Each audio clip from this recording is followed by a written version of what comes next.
Hey guys, welcome back to the channel. This is your coach again, back with another video related to Java. So we'll continue with Java itself, and right now I'm going to discuss about how you can actually use if condition inside array in Java and how to work with multi-dimensional arrays.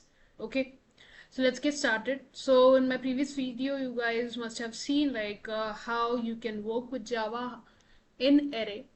I mean, like how you can use array in Java and how you can, initialize or declare an array inside Java, and what are the advantage and disadvantage. Okay, so if you haven't seen that video, it's there, at right hand side, top. You can click on that and you can view that video. Okay, so let's get started for today's video. So here, let me open this editor, the compiler rather, and then inside it we'll start with first of all using an if condition inside your array. Okay, so basically we will have an array, we'll use a for loop to extract those elements in the output, and we'll also use an if condition.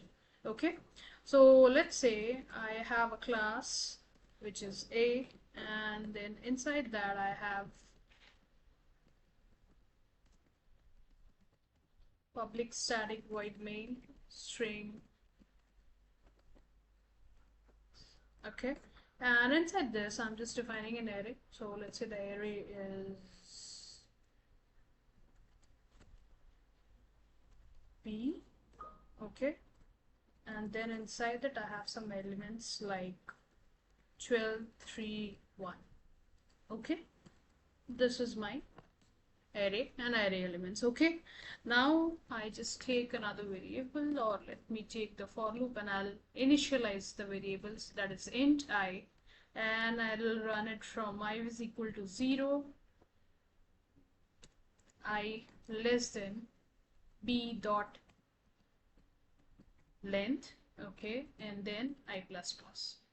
Fine. Now inside this I want to run a if condition where it I'll just extract.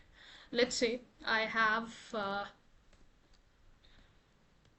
another variable which is named as min, which stands for minimum. Okay, and it has a data type of int, which is integer. So here if I just write if minimum is greater than let's say b of, oh, let me do something, b of let's say 1. Okay, then I'll print system dot out dot print ln. Here it is. Okay, and if this condition is not satisfying, then else. So inside else I'll write system dot out dot println.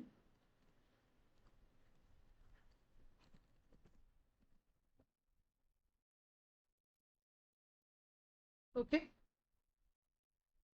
and here to this I'll give a value to it. Okay, now if you see over here in this particular code, what I have done, I have basically declared an array which is b, and in that there are elements 12, 3 and 1. These are the elements in the array. I also have a variable which stands for min, and I have initialized it to 0. Okay, so now I'm running a for loop. So for I is equal to 0, I less than length of that particular array, and then I plus plus, and inside that I am checking the condition with if and else. So I'm basically extracting the index, okay, by via index, the element of the array. So b of 1 means if my array is 12, 3 and 1, so the index number for 12 would be 0, 3 would be 1, and then 1 would be 2, right? So here my min value, that is min, so that's the minimum value, so it is initialized as 0. Okay, now if you get onto this condition, that is if min is less than b of 1. Okay, so b of 1, that means whatever value is there in the index 1. So index 1 we have a value of 3, That means 0 is less than 3. Yes, this condition satisfies. That means when I run this particular code, the output should be here it is. Okay, that is how you can actually use an if condition in your array itself. Okay, you can actually compare the array elements over here. Okay, now let's check the output. So let's compile. So here it says class compile, no syntax error. Okay, let me minimize this, and then this is the class. So just open this off. So if you see the output, it says here it is. Okay, now if you see, you can ask the question like why the output is 3 times. Okay, so if, let me close this and open this. So if you see the code properly, we have run a for loop. Okay, so a for loop is running over here, which is incrementing the I value every time, right? So it will keep on checking. So what we can do, if we want here it is to be printed only once, then what we can do after this, we can add a break statement. Okay, we have learned about a break statement. Like whenever you put a break statement in your code, after that it will not execute further. Okay, so if we click on compile and then try to run the class again. So now if you see, let me clear this off and then run it. Okay, now you see the output. Here it is, it's only printed once. It's not thrice, it's only once. Why? Because we have already used a break statement wherein it will execute only for once, and after that it won't execute further. Okay, because there is a break statement. So in this particular code you saw like how you can use an if condition in your like accessing the array elements, and also how you can use the break statement within the if condition when you are using a array element. Okay, now I'll show you like how you can declare a two-dimensional array. Two-dimensional array means, first of all, suppose B is your array. Okay, usually we define a single dimensional array with the help of a square brackets. Okay, this is a single dimensional array. Okay, so if you have a single dimensional array, the output would be somewhat like this. Okay, but if you have a two-dimensional array, that means we have two square brackets. Okay, and the output will be somewhat in form of, let's say, 2 cross 2. Okay, so you can compare it to a matrix. So this is a 2 cross 2 dimensional array which is in a form of a matrix. Okay, so in case of like we usually write B of I in case of single dimensional array, but in case of two dimensional array we will be using I and J both. That means two for loop, that is nested for loop when you are using a two dimensional array. Okay, now first thing, how will you define a two-dimensional array? So just do the changes in this code itself. I'm doing it.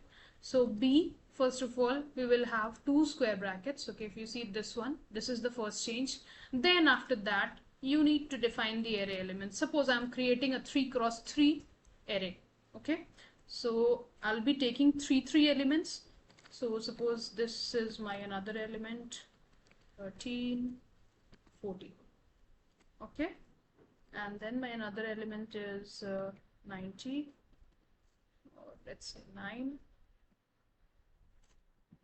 12 and 16. Okay, and then close this bracket. Okay, now if you see here, three elements are created. Okay, now why 3 elements? Because I said I want to create an array who has a dimension of 3 cross 3. Okay, so here we know the size of the array should be 3 cross 3. That means my I value should be 3 and my J value should be 3, like up to 3. Okay, so this is the way how you can declare a array, a two-dimensional array. Okay, now let's see how do we print this. Okay, so let's remove this off, and inside this we'll just write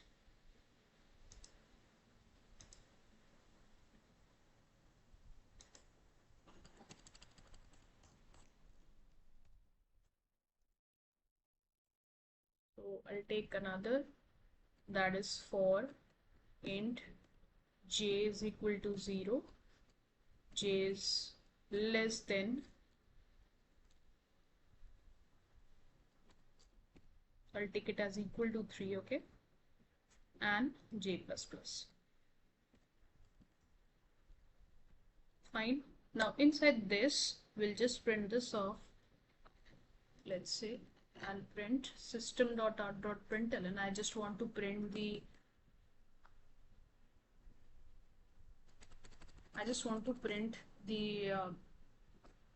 the array elements. I can write a of I, and then whatever array name you have given, so b of I and then j.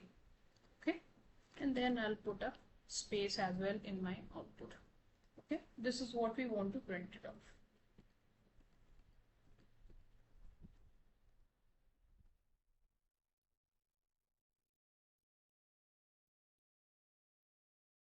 Okay. Okay, so let's quickly check out for errors. So here you need to just separate them with the help of commas. Okay, now let's click on compile. So it says compiled, no syntax error. Now if you see, first of all, how you initialize or declare a two-dimensional array. Okay, so two-dimensional array, two square brackets you need to use, and then inside your brackets you need to mention it separated by comma. So basically how this array will look like is, it will be in a form of square brackets wherein your elements will be 12, 3, 1, then 10, 13, 14, and then 9, 12, 16. Okay, the array elements would look something like this. Okay, that is why you need to separate each of the array elements with a comma. Why? Because we have created a 3 cross 3 element. If you would have created a 3 cross 4 elements, that means 3 represents the number of rows and this 3 represents number of columns. Okay, if you want to create a 3 cross 4 element, that means 3 rows and 4 columns, then in that case you can put the comma as per your data given for the array.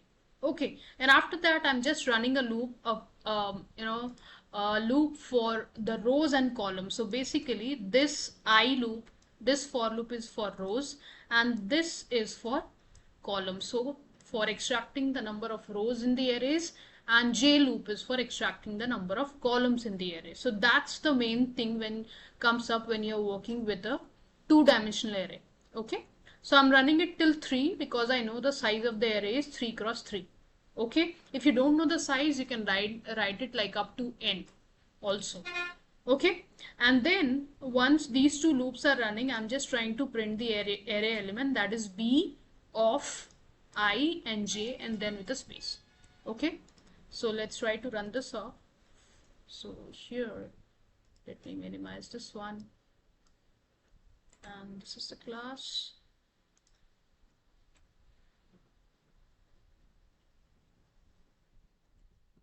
So let's fix this off. If it says array index out of bound,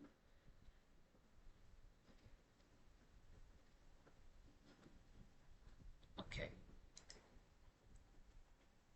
So let's try to change the values. So see, when you're working with array, you need to be pretty sure of the size, because as I said, the disadvantage of the array is its size.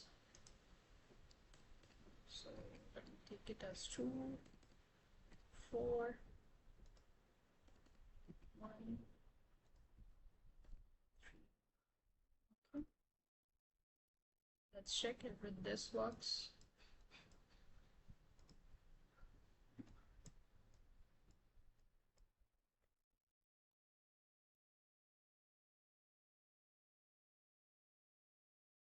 Okay, let's try to fix this off again.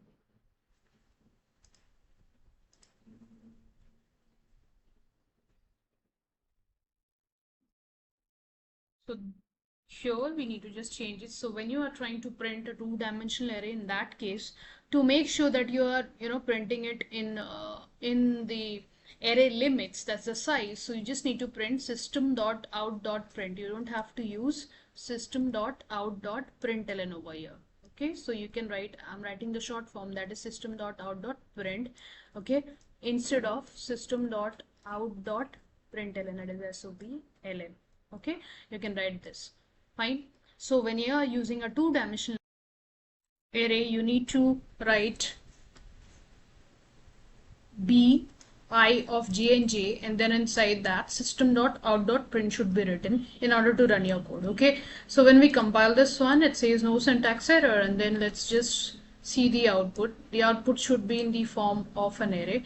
Okay, so this is our class. We'll just try to run this off, and when we run this, this is the output which we wanted. See, this is in the form of an array. Okay, now this itself is a 3 cross 3 dimensional array wherein we have 3 rows and 3 columns. Okay, so this is how you can work with a 2-dimensional array.